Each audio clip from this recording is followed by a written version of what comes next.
sun rises over the tranquil waters of Pearl Harbor, casting a warm glow over the United States Naval Base.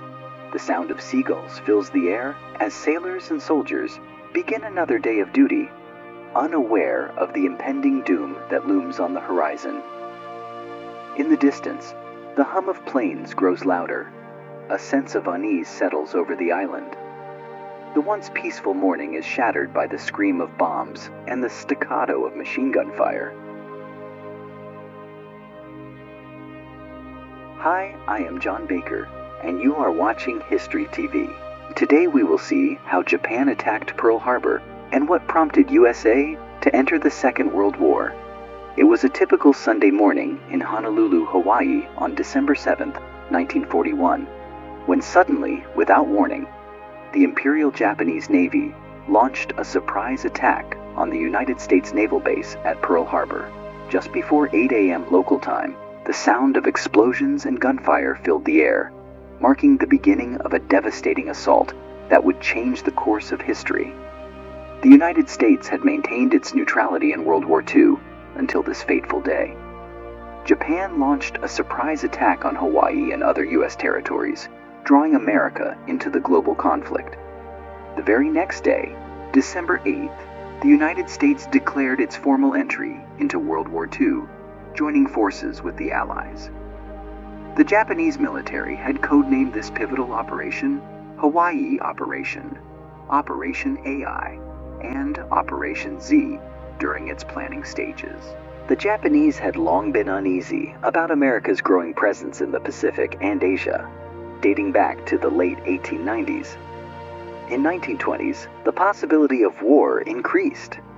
Japan felt threatened by the U.S. annexation of Hawaii and the Philippines, which they believed fell within their own sphere of influence. Japanese knew that key to winning modern wars lay in economic self-sufficiency, and it needed to secure access to vital resources like iron and oil. Thus, expansionist ambitions coincided with a desire for economic and military independence. Japan's relationship with the United States began to deteriorate in 1930s. However, the two nations continued trading with each other, but tensions escalated in 1931 when Japan invaded Manchuria, followed by a full-scale expansion into China in 1937, sparking the Second Sino-Japanese War. Japan's goal was to secure resources and isolate China to achieve victory on the mainland. However, events in December 1937, including the attack on USS Panay, the Allison Incident, and the Nanking Massacre, outraged Western public opinion against Japan. In 1938, President Roosevelt stopped American companies from supplying Japan with weapons and resources, straining the U.S.-Japan relationship further. In 1940, Japan made a bold move by invading French Indochina to choke off the supply lines to China. The United States responded by cutting off shipments of critical goods like airplanes, parts, machine tools, and aviation gasoline to Japan. This move was seen as a hostile act by the Japanese. However, the U.S. stopped short of halting oil exports, as it would be perceived as a severe provocation given Japan's heavy reliance on American oil. In mid-1940, President Roosevelt moved the Pacific Fleet from San Diego to Hawaii to deter Japanese in the Far East. He also ordered a military buildup in the Philippines. He anticipated a Japanese invasion of the Philippines. However, the United States could not muster a dedicated large force for its defense and decided to abandon the Philippines in the event of war. Japanese leaders believed that attacking British colonies in Southeast Asia would draw the United States into the war. They opted for a surprise attack. In July 1941, the United States made a bold move by stopping oil exports to Japan, a decision prompted by Japan's seizure of French Indochina following the fall of France. This move was also motivated by new restrictions on domestic oil consumption in America. In response, Japan began to make plans to seize the oil-rich Dutch East Indies. Meanwhile, President Roosevelt issued a stern warning to Japan on August 17th, stating that America was prepared to take opposing measures if Japan were to attack neighboring countries. In 1941, Japan and the United States engaged in diplomatic negotiations aimed at improving their strained relations. Japan presented several concessions, including withdrawing its forces from most of China and Indochina once a peace agreement was reached with the nationalist government. Additionally, Japan offered to interpret the Tripartite Pact independently and avoid trade discrimination if other nations reciprocated. However, Washington rejected these proposals. Japanese Prime Minister Konoe proposed a meeting with President Roosevelt to discuss the terms of a potential agreement. But Roosevelt insisted that a deal must be reached before any meeting could take place. Meanwhile, the American ambassador to Japan urged Roosevelt to accept Konoe's offer, cautioning that it was the only way to preserve the moderate Konoe government and maintain peace in the Pacific. Unfortunately, his advice went unheeded. The following month, the Konoe government collapsed when the Japanese military refused to withdraw all its troops from China, leading to a further escalation of tensions between the two nations. In a last-ditch effort to avoid conflict, Japan submitted its final proposal on November 20th, offering to withdraw its forces from southern Indochina and refrain from attacking Southeast Asia. However, this came with conditions. The United States, United Kingdom, and Netherlands would need to supply Japan with a significant amount of aviation fuel, lift their economic sanctions, and halt their aid to China. But the United States was unwilling to compromise. In response, Secretary of State Cordell Hull sent a counterproposal on November 26th. The Hull note was an ultimatum, demanding that Japan completely and unconditionally withdraw from China and sign non-aggression pacts with other Pacific powers. As Americans knew, Japan's military had already set its course for war. On the same day the Hull note was sent, a Japanese task force secretly departed from port, bound for Pearl Harbor, setting the stage for a devastating surprise attack that would draw the United States into World War II. In a bold and calculated move, Japan launched a surprise attack on Pearl Harbor, aimed at preventing the United States Pacific Fleet from interfering with their expansionist plans in Southeast Asia. The Japanese sought to secure crucial resources and territories held by the UK, Netherlands, and US, fearing that their own oil reserves would soon run dry. On that fateful day, a coordinated assault unfolded across the region, with simultaneous attacks on American-held territories in the Philippines, Guam, and Wake Island, as well as British strongholds in Malaya, Singapore, and Hong Kong. From the Japanese perspective, this preemptive strike was a necessary measure to ensure their military ambitions wouldn't be hindered by dwindling oil supplies. In early 1941, Admiral Isoroku Yamamoto, commander of Japan's combined fleet, initiated preliminary plans for a surprise attack on Pearl Harbor. Yamamoto's vision was to protect Japan's expansion into the valuable resources of Southeast Asia and the Dutch East Indies, which they referred to as the Southern Resource Area. However, his proposal was met with resistance from the naval headquarters, and he was forced to threaten resignation to gain approval for formal planning and training. By spring of 1941, Yamamoto's team, led by Rear Admiral Ryunosuke Kusaka and assisted by Commander Minoru Genda and Captain Kameto Kuroshima, was fully immersed in planning the attack. They drew inspiration from the British air attack on the Italian fleet at Taranto in 1940, studying it extensively to form their strategy. As months passed, Japan's military preparations intensified. Pilots honed their skills, equipment was modified, and crucial intelligence was gathered. However, Emperor Hirohito remained hesitant to greenlight the attack plan. It wasn't until November 5th, after a series of imperial conferences, that he finally gave his approval. Despite initial reservations and some advisors' dissenting voices, Hirohito eventually authorized the Pearl Harbor strike. the decisive factor came on December 1st, when a majority of Japanese leaders convinced him that rejecting the Hull Note would jeopardize their gains in China, threaten their control over Manchukuo and Korea, and undermine their national interests. In the lead-up to the attack, Hirohito took an unusual interest in military matters. He even joined the Conference of Military Counselors. He actively sought updates on the war plans, demonstrating a keen interest in the operation's success. When news of the surprise attack's triumph arrived, Hirohito openly expressed his delight. As 1941 drew to a close, tensions between the United States and Japan continued to escalate, leading many to believe that war was all but inevitable. In fact, a Gallup poll conducted just prior to the surprise attack on Pearl Harbor revealed that 52% of Americans expected the two nations to clash. Despite the heightened sense of alertness among American Pacific bases and facilities, officials were caught off guard by the Japanese attack on Pearl Harbor. They had anticipated that the Philippines, with its strategic air bases and naval facilities, would be the first target given its significant threat to Japan's sea lanes and supply chains. Furthermore, they underestimated Japan's military capabilities, believing it was only capable of launching a single major naval operation at a time. This miscalculation would prove to be a costly one, as the attack on Pearl Harbor would change the course of history. The Japanese attack on Pearl Harbor had several key objectives. Primarily, the Japanese sought to cripple the U.S. Pacific Fleet, preventing it from interfering with their expansionist plans in Southeast Asia.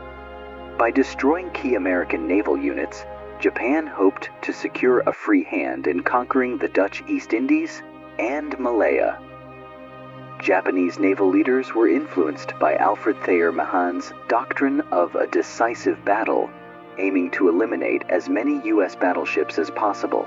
This would give Japan time to solidify its position and build up its naval strength before the U.S. could regain its footing.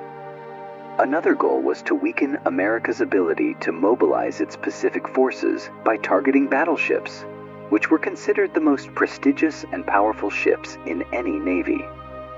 Finally, the Japanese hoped that the surprise attack would deliver a crushing blow to American morale, forcing the U.S. government to reconsider its opposition to Japanese interests and seek a negotiated peace. As Japanese Admiral Yamamoto planned the surprise attack on Pearl Harbor, he was aware of two significant drawbacks. Firstly, the shallow waters of the harbor meant that damaged ships could be easily salvaged and potentially repaired, minimizing the long-term impact of the attack. Additionally, many crew members would likely survive since they would be on shore leave or quickly rescued from the harbor.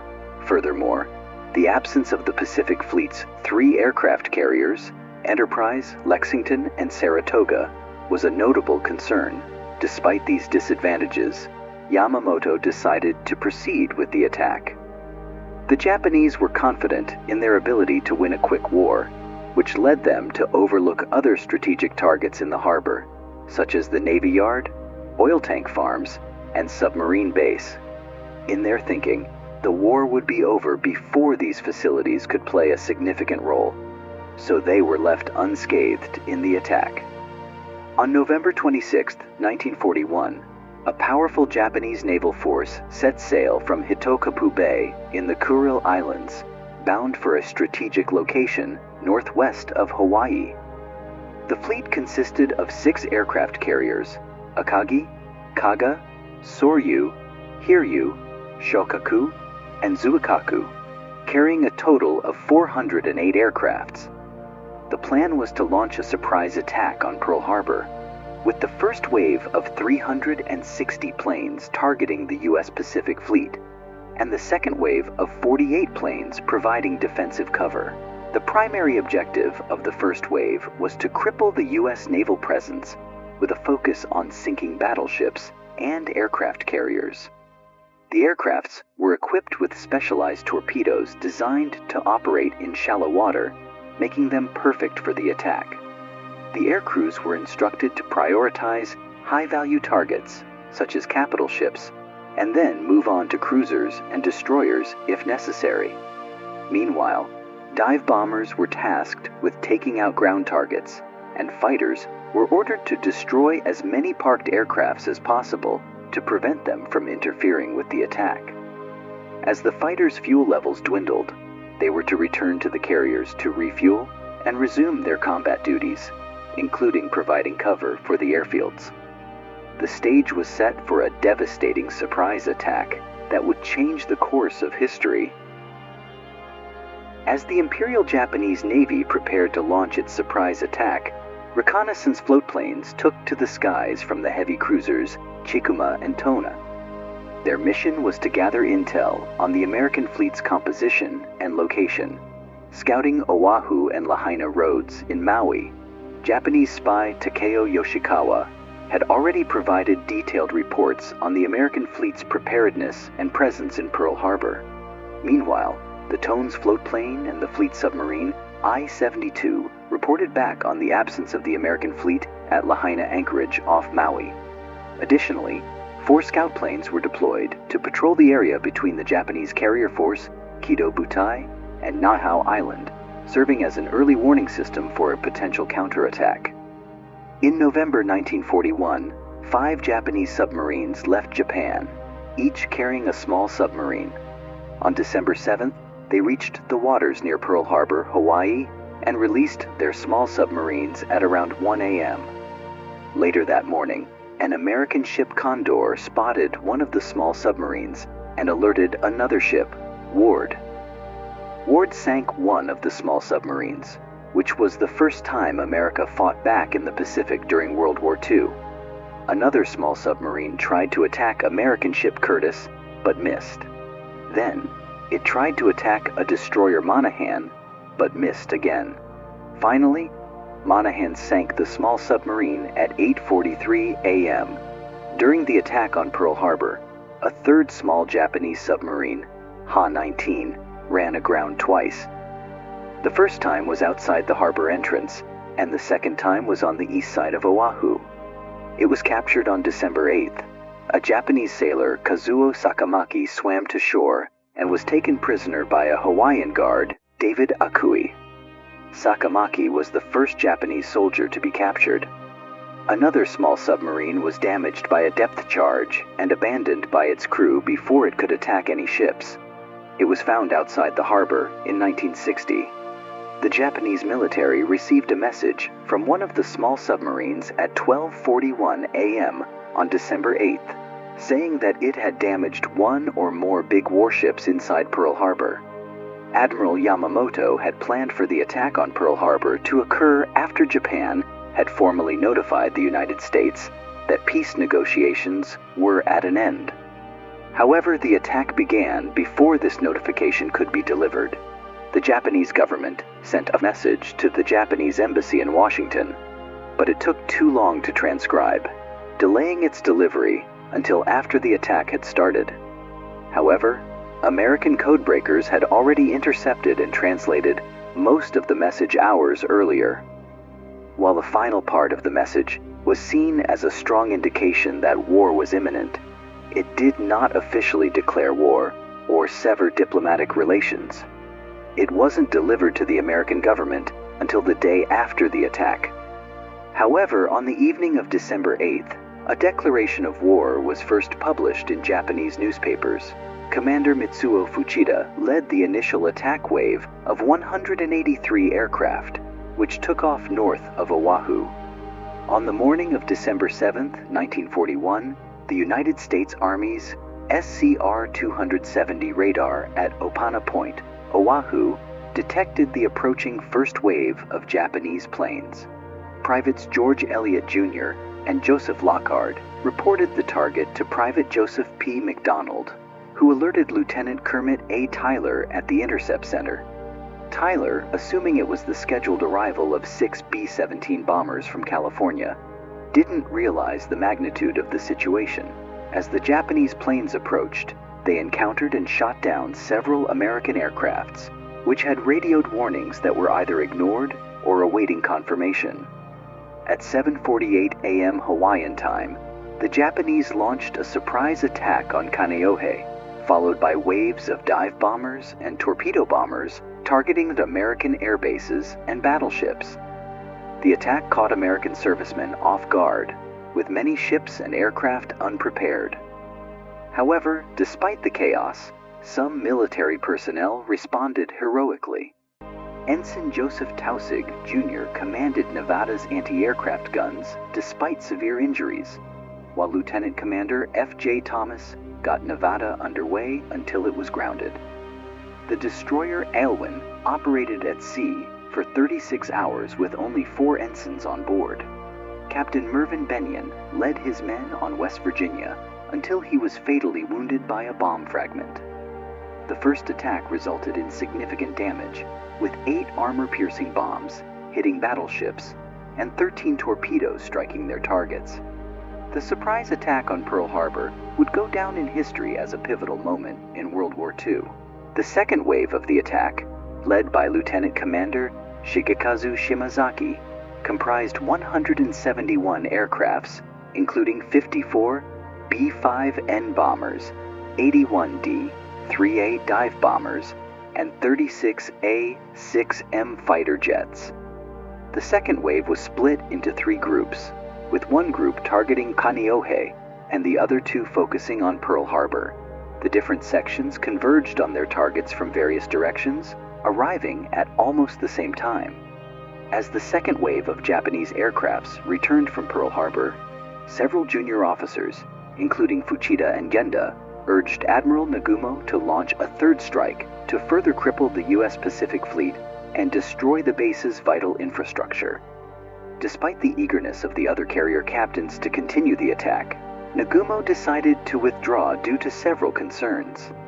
He noted that American anti-aircraft defenses had improved significantly, and 2/3 of Japan's losses occurred during the second wave. Nagumo also worried about the unknown location of the U.S. carriers and the risk of being within range of American land-based bombers.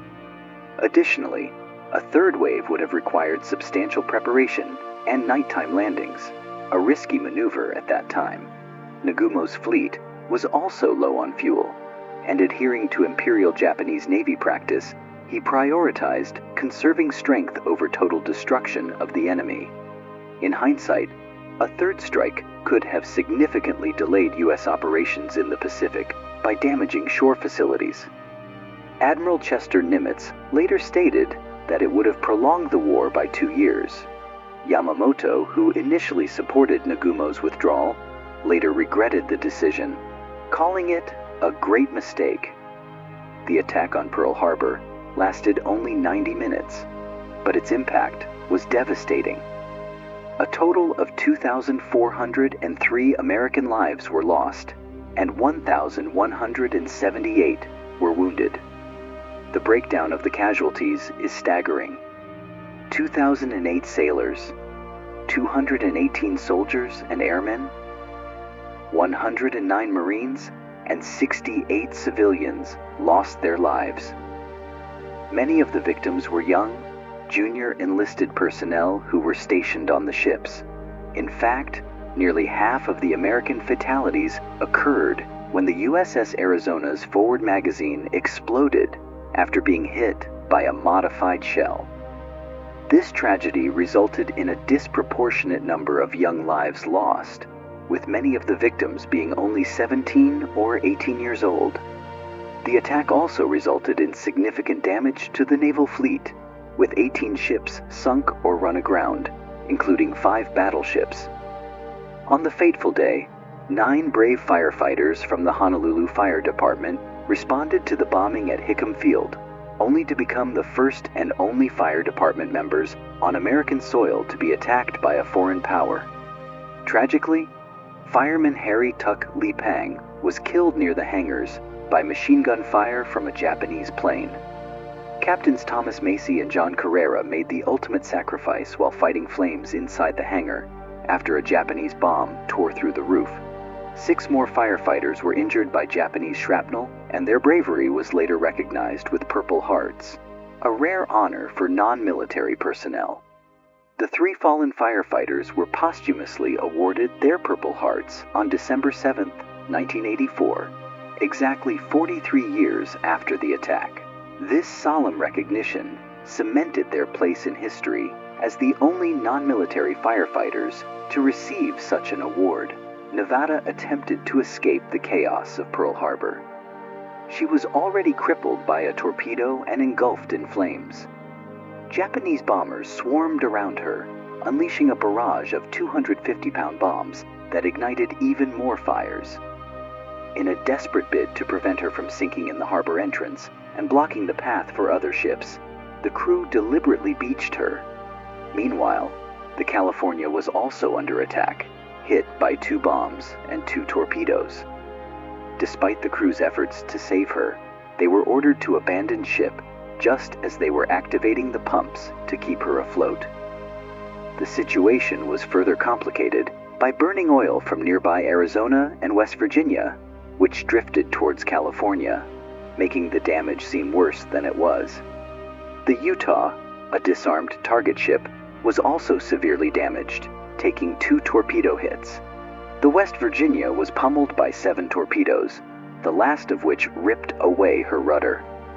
The Oklahoma suffered a similar fate, capsizing after 4 torpedoes struck her, with the last 2 hitting above her belt armor.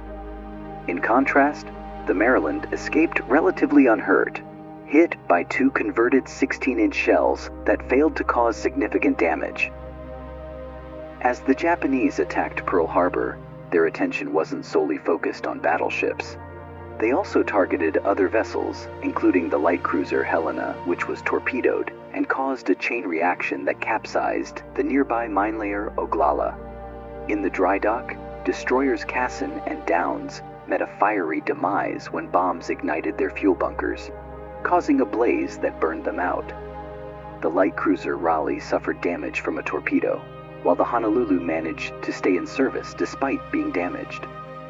The repair vessel Vestal, moored beside Arizona, was heavily damaged and beached, and the seaplane tender Curtis also sustained damage.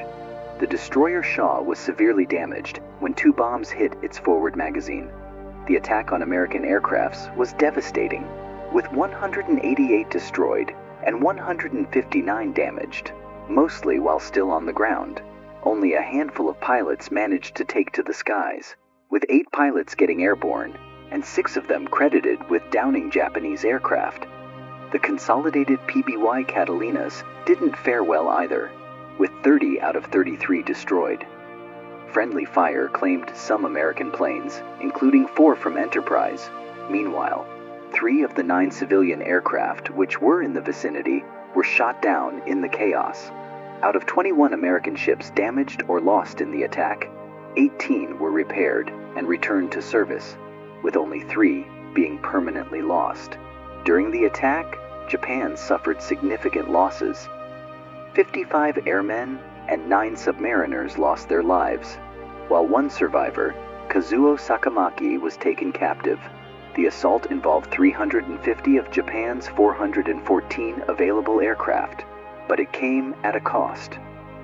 29 planes were downed, 9 in the initial wave, including 3 fighters, 1 dive bomber, and 5 torpedo bombers. 20 were downed in the second wave, comprising 6 fighters and 14 dive bombers. Furthermore, 74 planes sustained damage from ground-based anti-aircraft fire. In the aftermath of the surprise attack on Pearl Harbor, President Franklin D. Roosevelt addressed a joint session of Congress, famously declaring December 7, 1941, a day of infamy.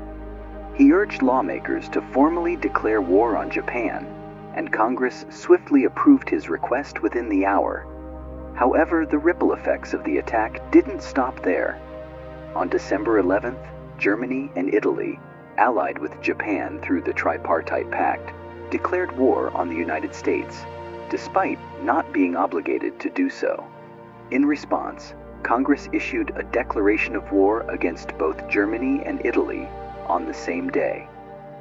Meanwhile, across the Atlantic, the United Kingdom had already been engaged in war with Germany since September 1939 and with Italy since June 1940.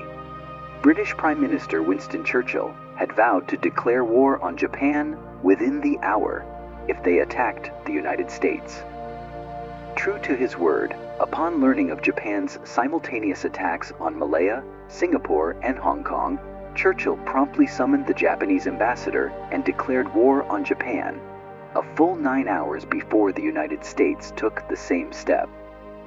The surprise attack on Pearl Harbor sent shockwaves through the Allied forces in the Pacific, followed by a series of devastating losses that intensified the crisis. Just hours later, Japan struck again in the Philippines. The attack on Pearl Harbor became a rallying cry in American propaganda throughout the war, symbolizing the surprise and vulnerability that the nation had endured. The aftermath of Pearl Harbor left an indelible scar, a wound that would take generations to heal, as it opened a new chapter in the Second World War, announcing the entry of the United States of America.